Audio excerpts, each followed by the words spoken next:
See, because people are over-reliant on their arms. They're used to doing everything with their hands and arms.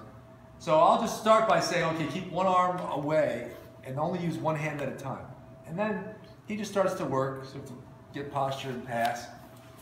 And I can use one hand to push, but see, I'm already using my legs and hips a lot more.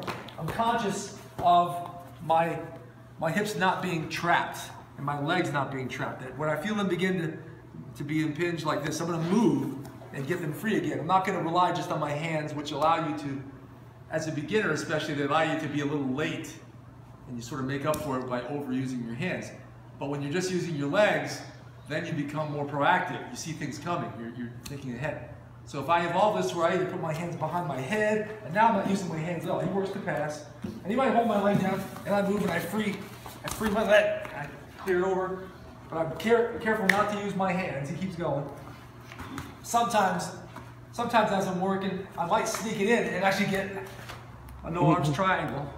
You know, so you can work the finesse with your hips and legs to even get a finish. Sometimes you can sweep somebody like that, but without the hands.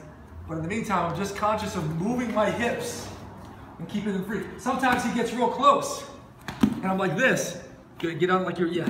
So now, without touching him with my hands, I'm gonna move my shoulder, move my hips, and sort of squirm out and get my legs free, my hips free.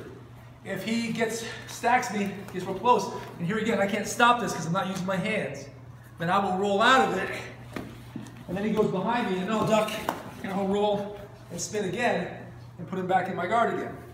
So there again, I managed to pull this off without using my hands. So the no hands guard means you really use your legs as you should anyway.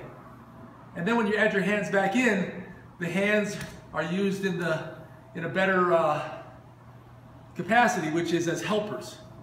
Your hands really should be helping your legs and your hips, not trying to do all the work themselves.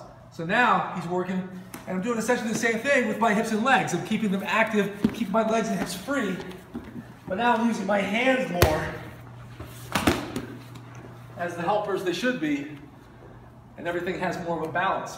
My technique will be better because I've recruited my hips and legs as I should.